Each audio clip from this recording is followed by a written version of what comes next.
السلام عليكم ورحمة الله وبركاته. بسم الله والصلاة والسلام على رسول الله وعلى آله وصحبه ومن والاه. حديث الصباح الذوق الإسلامي قطر أسرى سدستنا في الحياة الزوجية بتسباوي هوتن يمين ملكات بتسباوي هوت زوريا يمات أنا حديث نو. قال رسول الله صلى الله عليه وآله وسلم يا الله ملكتنيا እንዲህ ብለዋል إن الرجل አንድ ሰው إذا سقى ባጠጣ ጊዜ አሉ امرأته ባለቤቱን ባጠጣ ጊዜ من الماء ውሃ ባጠጣ ጊዜ أجر ሚንዳ ያገኝበታል አሉ ሚንዳ ያገኝበታል ሐዲሱን ሐሰኑን ሐዲሱ ሐሰን የሆነ ጥሩ የሆነ ሐዲስ ነው ረዋሁ አህመዱ አህመድ የዘገቡት ሐሰን ሐዲስ ነው እንግዲህ ከዚህ ሐዲስ የምንማረው ምንድነው ان الانسان عند سو اذا سقى امراته يبتغي وجه الله يا اللهن ودتا يا اللهن الله ዘንድ አገኝበታለሁ ብሎ በኢኽላስ አንድ ነገር ይሄንን يعني ለሚስቱ አንድ ጉንጭ ውሃ ካጠጣ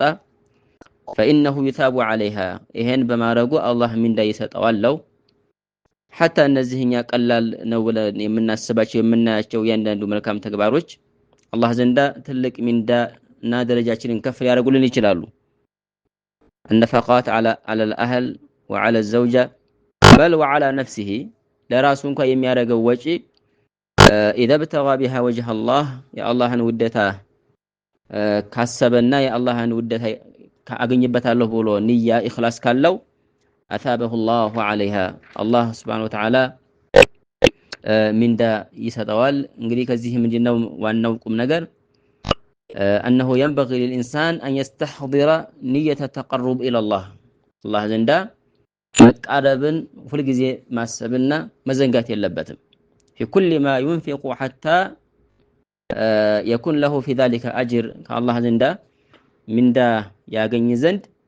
አገኛለሁ ብሎ ማሰብ አለበት ትላንትና ባሳለፈነው ሐዲስም እንደተመለከትነው ነብያችን አለይሂ ሰላቱ ወሰለም ለሰዓድ ኢብኑ አቢ ወቃስ ያሉት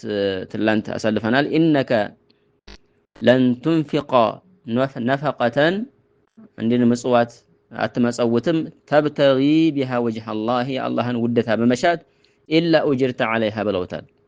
ከአላህ ዘንዳ ሚንዳ ያገኘህበት ቢሆን እንጂ እና فأشار في هذا الحديث በዛ ሐዲስ ላይ የጠቆሙት ምንድነው إلى الإخلاص في كون الإنسان يبتغي بعمله وإنفاقه ماله وجه الله تعالى يا الله ዘንዳ ሚንዳ ያገኝበታለሁ ብሎ ያን ነገር ማሰብ ይኖርበታል حتى ينال على ذلك الأجر وزيادة الدرجات والرفعة عند الله عز وجل الله ዘንዳ ያገኛለሁ ብሎ ማሰብ ይኖርበታል حتى አንድ ሰው ከሚስቱ ጋር የሚፈጽመው ግንኙነት እንኳን ንያ ካለው እንደዚሁ ከአላህ ዘንዳ አጅር እንደሚያገኝበት ነብያችን አለይሂ ሰላቱ ወሰለም ተናግረዋል وفي بضع احدكم صدقه ብለዋል يعني ከናንተ አንዳችሁ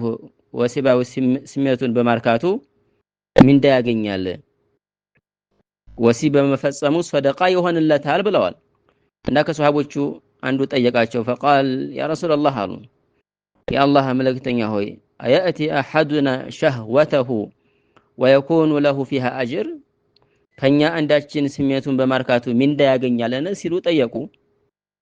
فقال ከዛ ነብያችን አለይሂ ሰላቱ ወሰለም ምን ብለው መለሱላቸው አራአይቱም እስኪ ንገሩኝ አሉ لو وضعها في حرام اكان عليه وزر ይሄን ነገር በሐራም ሁኔታ ይሄን ስሜቱን ቢያረካ ወንጀል አይሆንበትምን በማለት ጠየቁ فكذلك እንደዚሁም በተመሳሳይ ሁኔታ اذا وضعها في حلال بحلال በሆነ መንገድ ስሜትን በማርካቱም ካነ ለሁ አጅር ለሱ አጅር ምንዳ ከአላህ ዘንዳ ያገኝበታል ነው። እንግዲህ ምንድነው በኢስላም የአምልኮ يعني የዒባዳ ትርጓሜ እጅግ በጣም ሰፊ ነው። የሰው ልጅ በመልካም ንያ በመልካም يعني በኢኽላስ የሚያከናውናቸው ማንኛውም ተግባር ሁሉ አምልኮን ዒባዳን ከሻ ከአላህ ዘንዳ ሚንዳ ያገኝበታል። ይህ ማለት ምንድነው የአላህን ትእዛዝ ለመፈጸም በሚል ንያ ንጹህ በሆነ ንያ ያን ነገር ካደረገው ከአላህ ዘንዳ አጅር እንደሚያገኝበት ነው የምንማረው። والله الموفق وصلى الله على نبينا محمد وعلى آله وصحبه أجمعين.